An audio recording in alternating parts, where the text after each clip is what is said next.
moderator for this panel. This panel is called Korean Indie Music 101, and we're going to introduce you to Korean indie music. Joining us from Korea, although you can't see, but you'll be able to hear, is Shinae, who's from the Barberettes, a Korean indie group, who's amazing, so you should check them out if you haven't already. And we also have Carmen, this is Carmen, and Cy, joining us in person. So I'm going to let everyone introduce themselves first, and they're going to tell a little bit about themselves. So we're going to start with Shinae. All right. So is it only on audio? Yeah, it's only audio at the moment. Well, it's fine because I can see you. I can actually see you, and you don't see me. But that's okay, I guess. Hi, my name is Shinae, and I am in a band called the Barberettes. The Barberettes is three-piece girl trio. We play retro style of doo-wop music, and I met Cindy a couple of years ago when I went to Toronto to play show.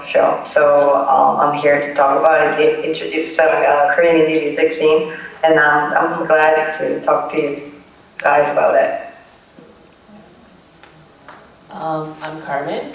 I am the K-indie fan. Well, maybe not the only one, but I guess I just go to a lot of concerts in Toronto, and I've liked K-indie for a really long time. I haven't been paying attention to the new stuff, so most of the stuff that I know is like 2010, 2007. I had a fun time trying to find out which bands were still around. So, yeah, that's me. Hello everybody, I'm Cy. My voice sounds really weird on the microphone. I'm so sorry, I'll have to experience my voice. I'm actually from the States. I came here because somebody was like, hey, who wants to do a panel? And I was like, I'll do it. I have been into K-indie for a couple years now. I'm sort of late onto the scene. But, you know, I like all different kinds of music, and Korea's indie scene is very expansive, so it gave me some room to find some new music, new bands, new people that I can completely lose my mind over. And luckily I've been able to see a few people live, so that's me. So the first thing we're going to talk about is what is Korean indie music, because it's a huge umbrella that covers dozens of genres of music. Do any of our panelists want to take a stab to define it? Me! My impression of it would be the same as I think any country's indie music. It's any artist or band who is sort of under the radar, so to speak. It can cover any genre, whatever genre that artist feels is most connects them to people. Usually it's people who are given the luxury, because they're not as well known, to experiment, do what they want, maybe break a few rules. You usually see, from my experience, mostly a lot of rock and those subgenres, a lot of rap and whatever falls underneath that, because those are the ones that are sort of still lurking around the boundaries of what is popular in Korea. If you have somebody like the Barberettes, however, who take a chance and decided they wanted to do 60s doo-wop, indie music gives you the luxury to do that. So that's sort of my definition of it. Anything and everything goes.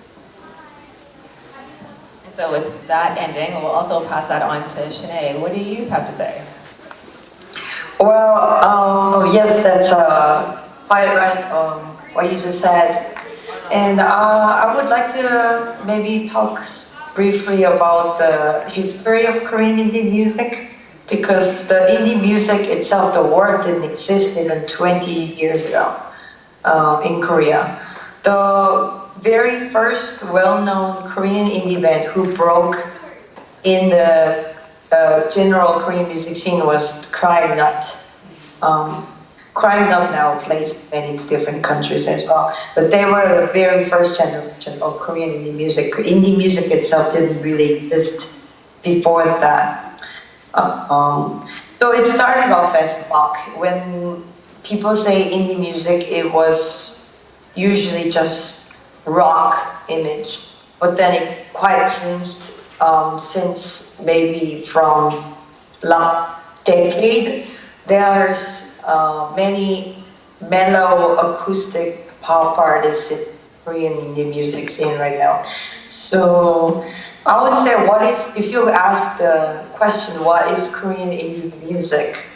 It's still developing its meaning, but in the big picture, it's talking about if it's independent or not. If it's dependent on resources like the big company or investors or a producer that tells you what to do and what music that you should play, or other people write songs for you. And if it's dependent, if it's indie music, the musician itself is creating its own music and the image, and they plan what they want to do. So I wouldn't say if it's famous or infamous, or mainstream or not mainstream, but I think it's something that the artist has the control of what the artist is doing. Thanks, that's actually a great answer. I'm going to use that sometime. So the next thing we're going to talk about is for fans or people who want to discover Korean indie music, how are you going to find who to listen to? How are you going to learn more about the bands? How are you going to connect to the bands? Carmen, how do you find who to listen to? I haven't found anyone really lately. Although I guess sometimes suggestions on YouTube pop up when I watch some music videos of some of my favorite Korean indie artists. So that's how that happens. I guess connecting to some of them. I do follow some artists on Facebook and Instagram. There are probably other avenues, but I don't use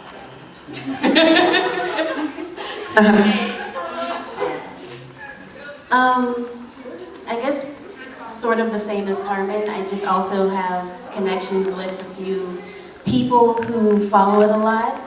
Case in point, Cindy. She helps me with a lot of things.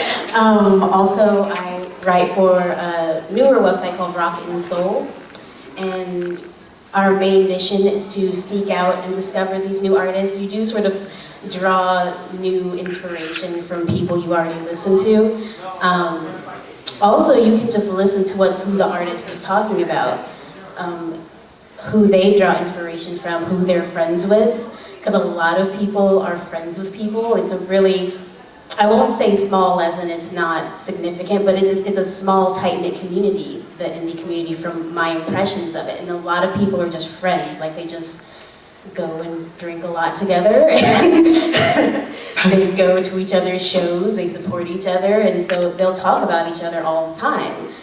We recently at South by Southwest had a indie artist who got to perform at K-Pop Night Out. His stage name is Big Phony, and he had as his backing band No Brain, who is this huge, epic, legendary punk rock group from South Korea. And I mean, they're just homies, and they will tell you who they're friends with, who you need to listen to. YouTube helps a lot. Suggestions are there. Sometimes they're a little bit funky. Like you'll be watching No Brain, and then on the side it'll give you a recommendation for Big Bang. It's a very loose connection. Put a song together. So Big Bang will show up, and you just sort of have to be like, I think they're not so indie. Maybe not. And just, to your heart's content. Decide what, for me, I know which genres I love. So I know how to seek out those genres, but also keep your mind open is the biggest thing, I think. Don't limit yourself to what genre that you are comfortable with. Especially don't limit yourself to K-pop. Because I obviously have no problem with K-pop. I love music of all genres, but in and of itself, K-pop is a very limiting definition of Korean music. And it's a very singular, and it's not even, modern K-pop isn't even the oldest branch of popular music in Korea. So you just have to keep your mind open. If you love R&B, like if you love Dean, okay, he's homies with everybody in the R&B scene. You will find people that are not just him, or Crush, or Zion T. You will find people that sort of are part of their aesthetic and part of their sound. So the biggest thing that you need to do is keep your mind open and keep your eyes open for artists that are sort of connected. Shinae, do you have anything to add to that? Yes. Wow, I'm amazed. There are a lot of things in my mind that's going on right now. Well, the question was how to connect. What was the question? How to connect to bands, how to find bands, since we're not in Korea, so how can we find bands? Right. You already have so much information, and that just got me one question in my mind, is that what brings you to K-pop so much? Like, you guys don't even live in Korea, and people live in Korea, you're not even that interested in K-pop scene anyway. But why? What brings you guys to interested in K-pop? I want to know, if that's okay. Well, sure. I have no problem answering your question as well. For me, I was living in Korea as an English teacher, and I spent a lot of time in Hongdae. And there's a lot of great music in Hongdae, so I saw a lot of bands perform, I went to a lot of festivals, and I just like music, so seeing the music there, I fell in love, and I kept that love as I came back here. Okay. Well, it makes sense if you experienced the K-indie scene yourself while you were in Korea. I was just listening to the previous comment. I'm sorry, I didn't get the name correctly. That was Psy. Psy, okay. When Psy was talking about, made me to think of my recent experience in a Korean music TV show, which was the singing competition Behind the Mask. I don't know if you know The Masked Singer. Mm-hmm. I was just recently on the show. So the show, for those of you who don't know what Masked Singer is, the Masked Singer is the famous celebrities in Korea. They put the mask on and then they sing and then they compete so people don't know who they are. But I was in the show. I went to the semi-final round, and then I was waiting in the backstage watching the TV screen, and then the contestants, which are celebrities, they took off their masks, and then people were like, "Whoa!"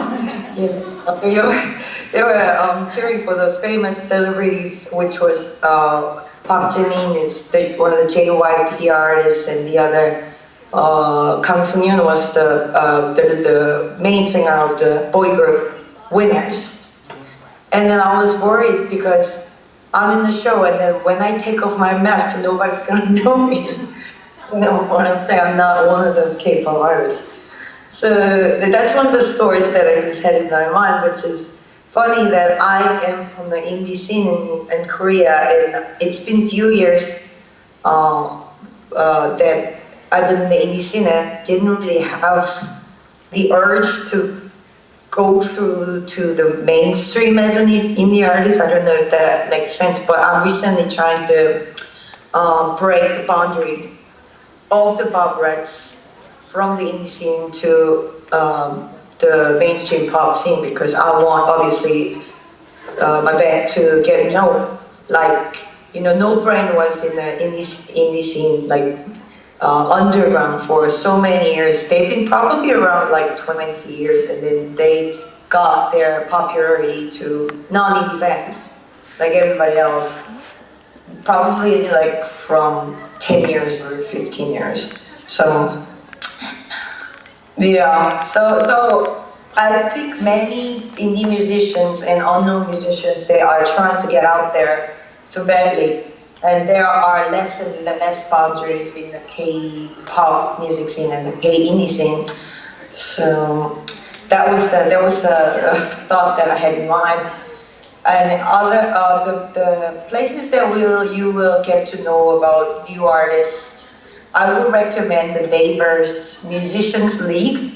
So you know the Naver is the biggest website like Kobo in Korea, and they have many different cultural engines. They used to have this amazing video introduction, a video making system called OnStage. They used to introduce indie artists every week with very cool videos. You can also check out OnStage.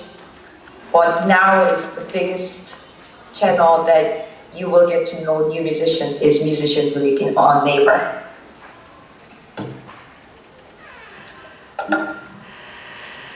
And so the next thing we're going to talk about is, we've talked about how to find artists, but how to connect with them.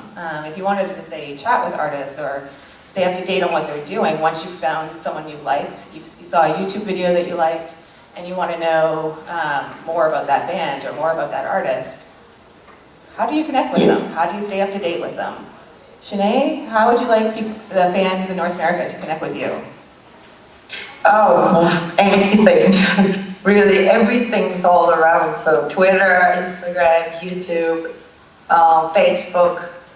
And we get many messages from different countries quite often, which we are very thankful for. We always read them and try to respond to them as much as possible. And I would say any musicians, especially indie musicians, they really care about fans messaging them and commenting them and stuff like that. So yeah, just feel free to send any response to any musicians that you like and they will read it. Okay, and we're gonna, because you guys already talked about how you connected with the band, so we want to introduce to you some bands to listen to, some musicians that you may not know or you may know. So I asked each of the panelists to come up with 5 groups or musicians that they want to recommend to you. And we're going to start with Cy.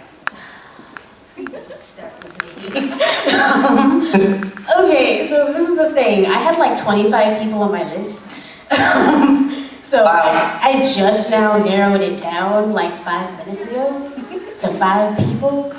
So it pains me to only say these 5, but it was homework and I had to do it. So very first person that was on my list, I told you about Big Phony.